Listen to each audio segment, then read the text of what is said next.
We live in a state of overwhelming noise, information, emotion, complexity.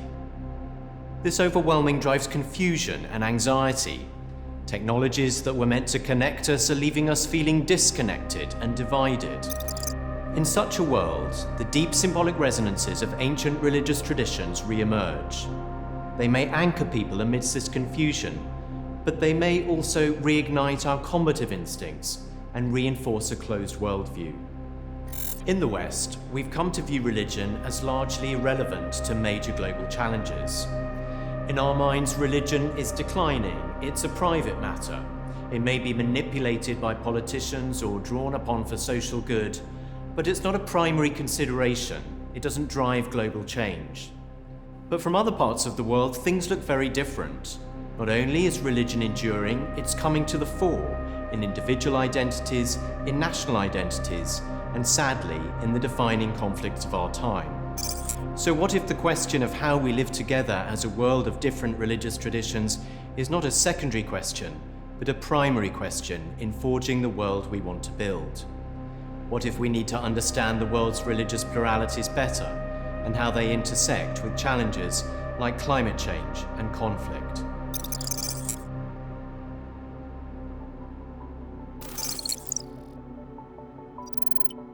Creating Plural Spaces aims to provide an examination into novel initiatives that foster interfaith dialogue in Indonesia and in the UK. Specifically, we will investigate the role higher educational networks play in creating the spaces and schemes to promote plurality, and the transformational social-political potential of these new pluralities themselves.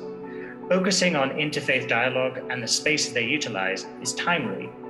While pluralism itself is not a new idea, it has come under increasing strain by a divisive populist politics and the ever more fluid global identities we witness today.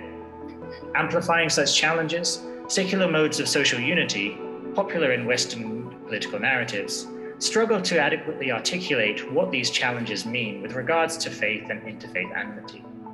We intend to address these issues by focusing on how religious actors themselves navigate these challenges and create alternative pathways for constructive dialogue.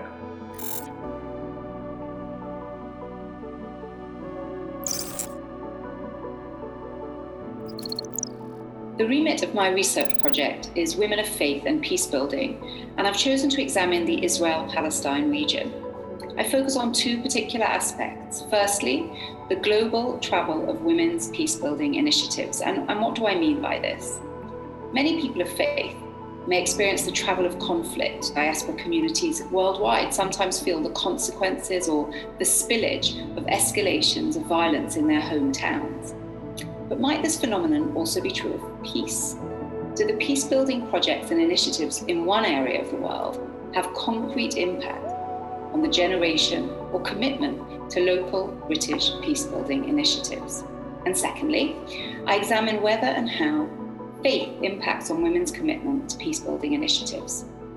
In the politics of peace-building, there is concern that women's voices, their opinions, their experiences are not heard at the communal and national and international decision-making tables. This invisibility might be doubly impactful if the participants are women of faith. Indeed, so often, women of faith are not spoken with, but spoken about.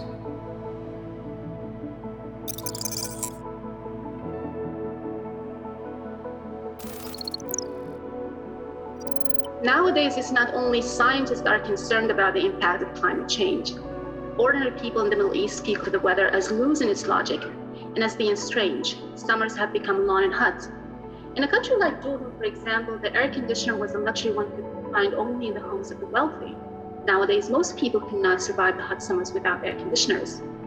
Religion profoundly shapes the ways in which people render climate change meaningful in the region. So my strand of the project will explore Christian and Muslim narratives about climate change that are emerging in Egypt and Jordan. Basically, I'm asking what roles do Christianity and Islam play in people's understandings and responses to climate change in Egypt and Jordan. There's also growing awareness among people that threats of climate change do not discriminate. Climate change is going to impact Muslims and Christians alike. A second goal of this project is to explore the possible modes of interfaith engagements around climate change that could emerge out of these shared concerns about the impact of climate change. Better understanding these different religious ways of thinking and being allows communities to construct shared spaces that enrich and strengthen civil society as they address global challenges. Far from holding women back, these shared spaces can empower women of faith to lead across religious difference. Far from impeding climate action, these shared spaces can be the moral frame for sustainable living.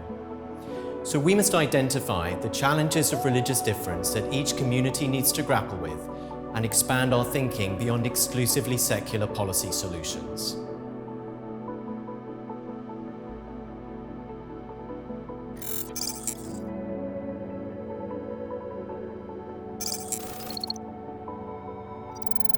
This is fundamentally an activist project.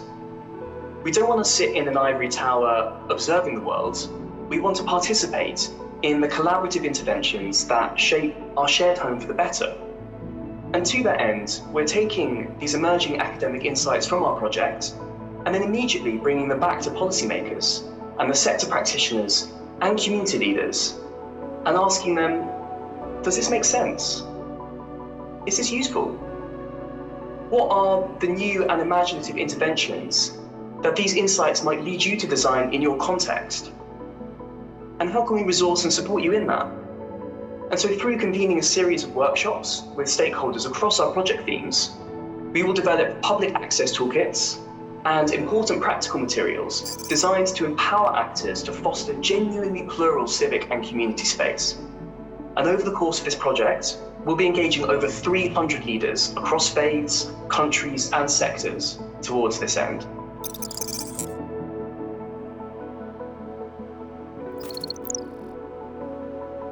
As researchers, we are passionate about building trust and long-term collaboration between ourselves and the communities around us.